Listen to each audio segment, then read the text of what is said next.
Hello, mabuhay at magandang araw sa inyong lahat. Ngayon naman, tuturuan ko kayo kung paano gumuhit ng isang kandila. Kaya tara, simulan na natin. Magsisimula tayo sa pamamagitan ng pagguhit ng isang hugis parihapa o silindro para sa base ng kandila. I-adjust ito ayon sa gusto mong taas ng kandila. Palaparin ang mga gilid ng silindro upang ipakita ang kapal ng kandila.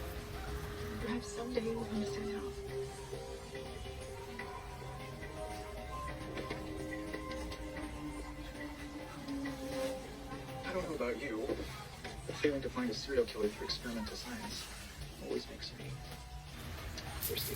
Sa tuktok ng silindro, magdagdag ng mga kurbadong linya pababa para ipakita ang natutunaw na wax. Siguraduhin ang mga kurba ay irregular upang maging natural ang itsura. Idagdag ang mga detalye ng mga patak o tunaw na bahagi ng kandila sa gilid.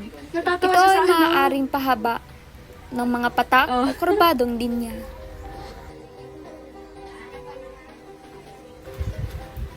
Sa gitna ng tuktok ng kandila, magguhit ng manipis at pataas na linya.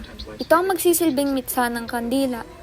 Sa itaas ng mitsa, gumuhit ng maliit na kurba na parang patak na pahaba o hugis alon para ipakita ang apoy. Maaari kang magdagdag ng maliliit na kurba sa dulo ng apoy upang maging mas realistic ito.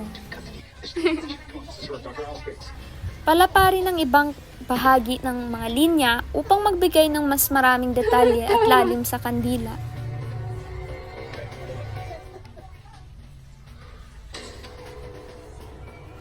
Magdagdag ng kaunting shading sa mga bahagi ng kandila kung saan ang wax ay tunaw na. Ito ay maaari mong gawin sa pamamagitan ng light stroke ng lapis.